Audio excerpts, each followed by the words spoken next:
Jangan sampai seperti itu. Bagaimana memahaminya yang mudah? Mikir robot, banyak banget kabel.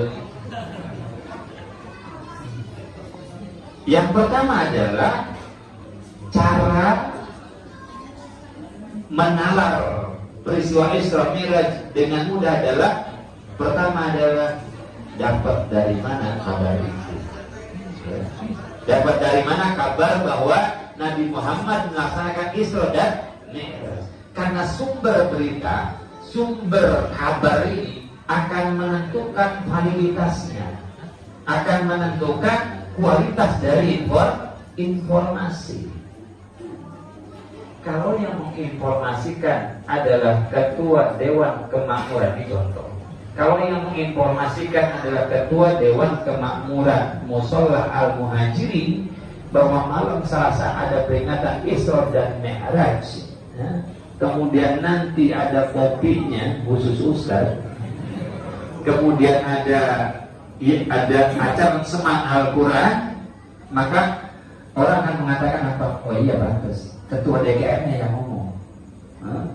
Kabarnya bisa diterima dengan mudah. Tetapi kalau yang mengabarkan adalah, mohon maaf, misalkan security atau orang Dewan Kemakmuran masjid, tapi Masjid Al-Imam Bukhari, atau mungkin orang yang kerjanya tiap hari nongkrong di mall aja, datang kabar kepada kita bahwa malam Selasa ada peringatan dan ada banyak atau yang benar. Coba dicek lagi deh, kan gitu.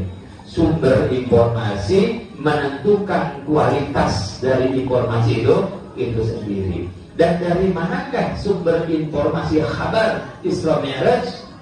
Dari Al-Quran.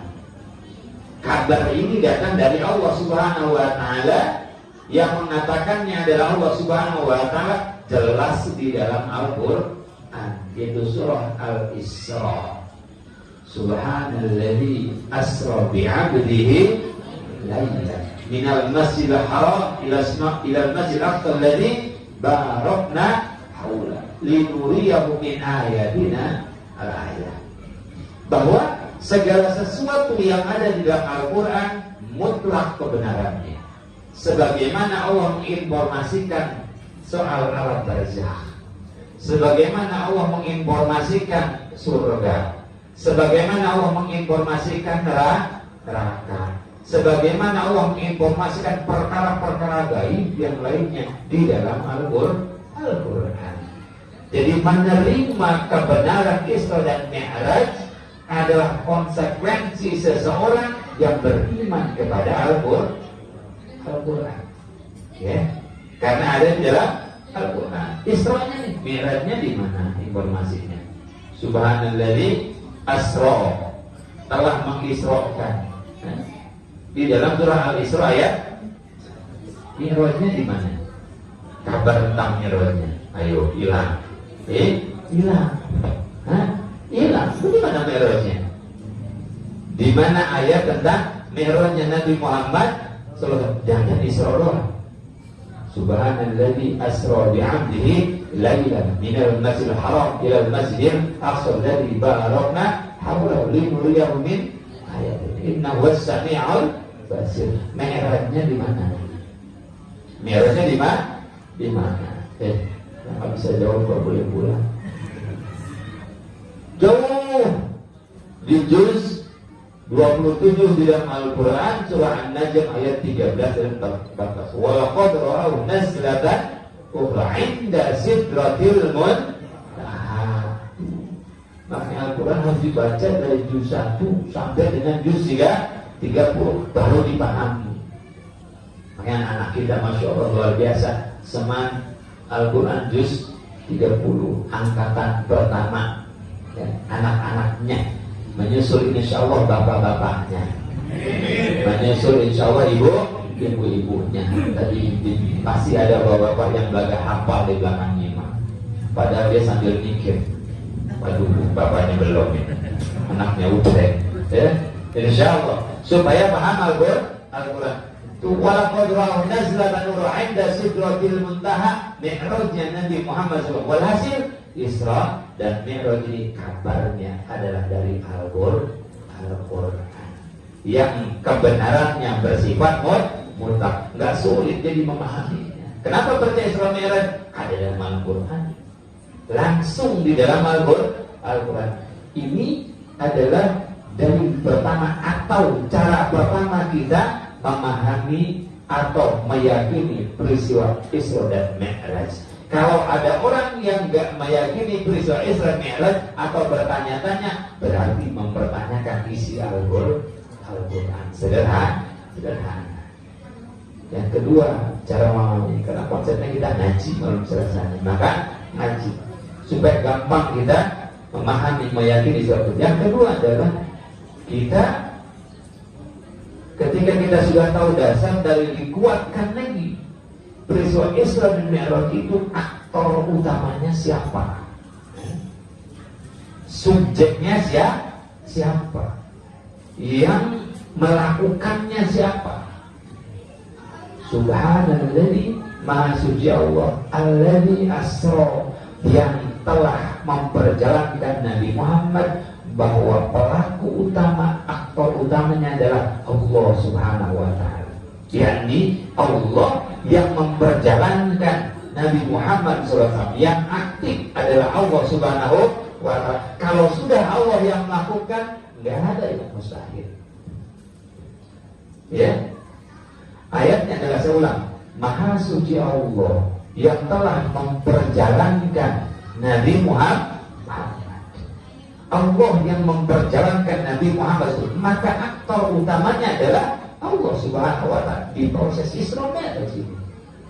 Maka kalau sudah Allah yang melakukan, adakah perkara yang mustahil? Hanya memindahkan makhluk yang mulianya, manusia yang dicintainya, dari Mekah sampai ke Palestina, dari Palestina sampai ke langit ketujuh Sidratul Muntaha, bukan perkara yang sulit bagi Allah. Orang kita meyakini Allah yang memperjalankan tiap hari itu, matahari, bulan, bintang, galaksi, menurunkan hujan, menjalankan bumi, matahari, dan bumi, matahari, bulan di rotasinya, tidak ada yang benturan. Itu tiap hari kita lihat.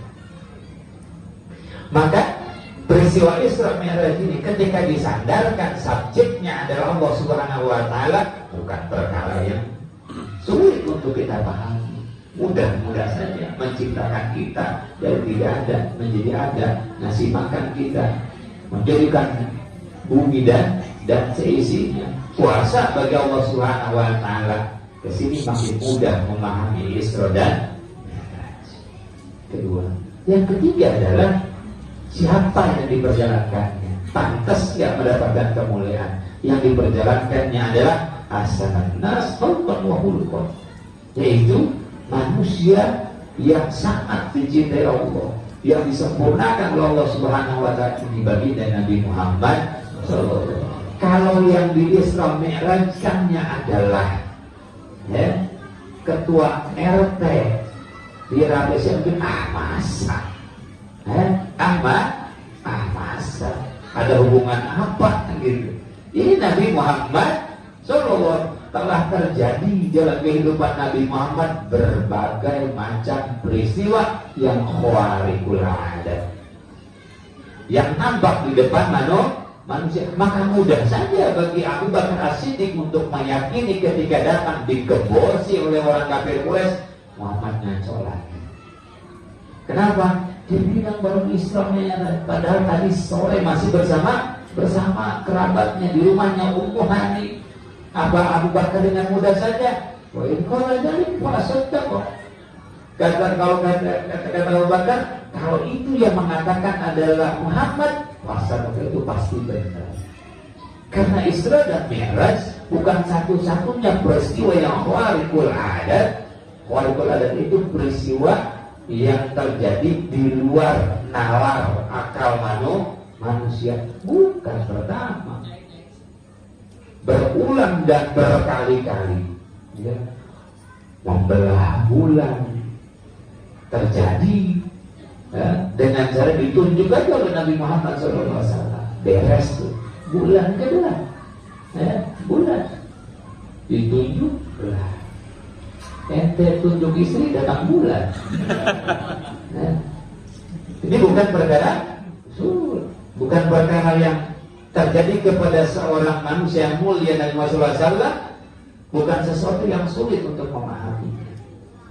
Dan banyak lagi ya, pohon, ada orang minta mujizat ditunjukkan, ya Muhammad, kalau kau adalah Nabi, maka tunjukkan mujizat. Kata Nabi Muhammad, kamu lihat pohon di sana? Iya, saya panggil. Dipanggil Nabi Muhammad, cabut dari akarnya, datang ke hadapan Nabi Muhammad SAW, memberikan penghormatan, balik lagi.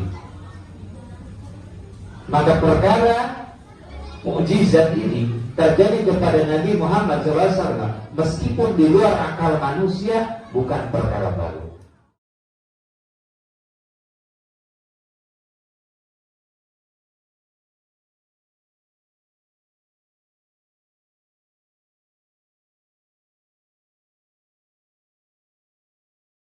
Demikian pengajian kita malam hari ini. Mudah-mudahan yang hadir tempat ini diampuni semua dosanya, dosa kita Allah Subhanahu wa taala. Mudah-mudahan dilembutkan hati kita. Mudah-mudahan makin didekatkan kita dengan Allah Subhanahu wa taala, makin dekat kita dengan Rasulullah sallallahu alaihi wasallam. Mudah-mudahan makin kecil kita memandang dunia ini, makin besar kita memandang urusan Allah Subhanahu wa taala.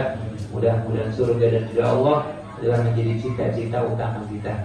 Mudah-mudahan itu ditanamkan dalam hati kita. Perkara kecil, perkara dunia yang Allah berikan kepada kita tidak membuat kita sedih. Kehilangan urusan-urusan dunia tidak kita membuat kita gundah. Yang membuat kita was-was adalah kalau kita wafat dalam keadaan su'ul khotimah, kalau tanggal la ilaha illallah dari jiwa kita. Mudah-mudahan anak-anak kita, anak soleh-solehah, robbana sakinah wa rahmah, dimudahkan segala urusan dunia, urusan akhirat kita. Ala hadirin al-Fatihah.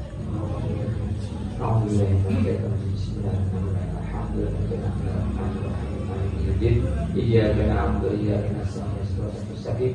Shiratal ladzina an'amta 'alaihim ghairil maghdubi 'alaihim waladdallin. Amin. Kurang lebih mohon maaf. Assalamualaikum warahmatullahi wabarakatuh.